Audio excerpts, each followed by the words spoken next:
What's up, Bulls fans? We are back with another edition of the Monday Morning Howl podcast. I'm joined with, again, Coach Rocky Burkett. Rocky, how are you doing today?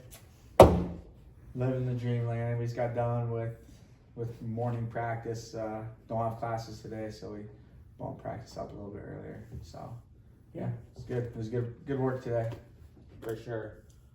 So we had a pretty big week last week. I think we kind of want to go through and talk about that, maybe starting with the Augustana duel. Yeah, it was busy. We had a lot of stuff going on last week. Obviously we got to Sioux Falls last week. On Thursday, wrestled Augustana, really good program. I think they're ranked 7th right now. They just placed 7th, I think, at NWC duels. So, and just always consistently, just really good program. Tough guys to beat. So, just went down there, competed against them, 7 p.m. their place. I know our foundation had a little social at the Crooked Pine, so thanks to everybody that showed up to that. I think they had a really good crowd at that. And then we had a really good turnout of fans down in Sioux Falls, man. It's always cool to see the amount of people that travel and come watch us. So it was a good environment, man. Definitely helped us. Obviously, they have a pretty rowdy crowd down there, but to get some more people there, we had quite a few people, so definitely helped things out. And just took advantage of opportunities at different weight classes that we had to go get some wins, and it was good. It's came down to heavyweight match. Got a little crazy with that too. Things got a little dicey. Just the crowd, everything, just kind of, places going pretty nuts. So it made it for a fun environment. And then Nathan Shower came away, was able to seal the deal and get the victory. And so it was fun. I think we had wins from Sloan, which was big. Came in and was down by 1 point, got to take down at the end to get a victory. Wyatt O'Mogul had an injury default. Wyatt is a nice win over Larson, who I think is ranked number 2 at the time or whatever. Griffin got a good tech fall. I mean, tech fall is big for us for bonus points. I mean, that helped us win the duel. And then, obviously then Nathan's match at the end. So, yeah, it was fun. Again, thanks to everyone who showed up. A lot of people down there. It's kind of what we were just talking with a recruit and just talking about that today is like, there's a lot of people in the crowd that when we were recruiting, when I first got the job, we're talking about, hey, laying the foundation.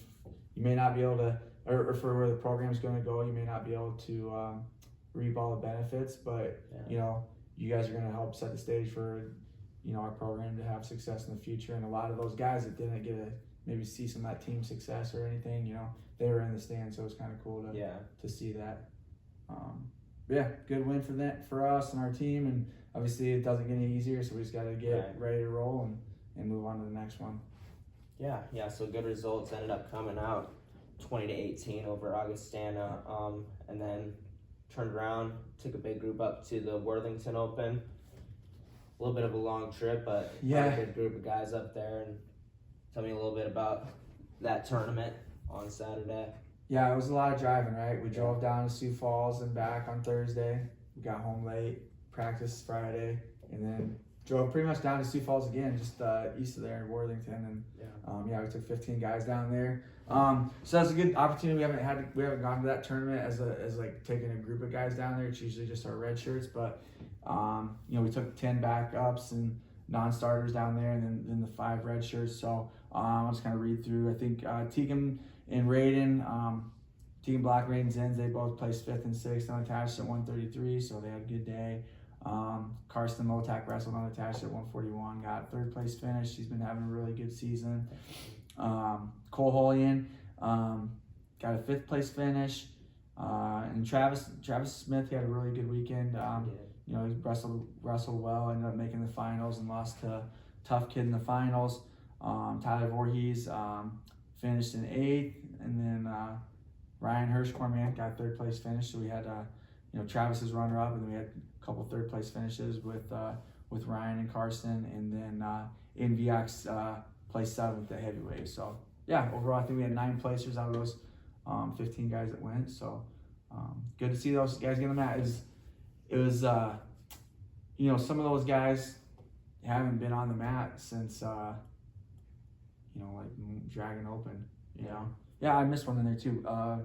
Brady Westall. A couple guys who haven't wrestled at all yet. Yeah, this year. and he placed 5th. I think he had one loss and ended up coming placed 5th. Yeah, he hadn't been able to wrestle yet. Marshall hadn't been able to wrestle yet. So, a couple of good guys, guys got to get on the mat. So it was cool. Yeah. But, late night back though. Yeah. And then early morning the next day, right? Exactly. What are we gonna do yesterday, Landon? We got to work the, I guess I don't know what you call it, youth tournament. Yeah. And another big long day to top off the long weekend, but it was good. I mean, we know it's a awesome fundraiser for the team, and I think it's really big having all the little guys getting to see the Northern State wrestlers working the tournament and reffing, and I think it ended up going pretty well. Yeah. I don't know our final numbers. I think we were over like 430 kids, so somewhere right around there. But yeah, it's fun. It's a lot of work, but thanks to everyone that came out. Hopefully everybody had a good time. Hopefully kids had a fun time. It's just a great experience for them. It's a lot, makes for a long weekend for us, but it's a good fundraiser, and then also just having the kids around and being in the building, it's pretty cool.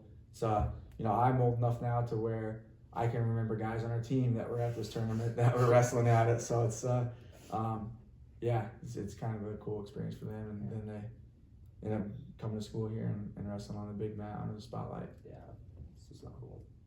But yeah, what do we got this week? What's going on? So this week the guys are going to be flying to Parkside on Friday, headed to Parkside to take on the Rangers on Saturday at 5 o'clock, I believe. Yep. What do you think? What does that matchup look like? Are there any key matchups that maybe we're looking forward to or keep an eye on? I think all of them, man. They're all tough, right? Yeah, I think they're they're tough team. 3rd or 4th in the country. I don't know what the rankings are. I know Yeah. they're right up there. So like I said, it doesn't get any easier. So we just got to be ready to go. A little bit nicer. We don't have to take a bus this time, but we were able to find some pretty reasonable flights that is actually cheaper than a bus, and the guys don't have to have that 12-hour bus ride on their body. We can fly in there to Chicago and drive up to Kenosha. So another well-coached team. Got some really good guys on there, and it should be fun to do it. Man, we only wrestled there one other time. That was 2 years ago, so it'll be cool to go there. And I'm not for sure. I'll have to double check on that, but people have to stay tuned. I think that one won't be on the NSIC network. They're an affiliate member, so they're a GLIAC. So I think they're your GLIAC. It'll be on Flow Sports. So if you have a Flow Wrestling account, you'll be able to. It'll be streamed on that. Yeah.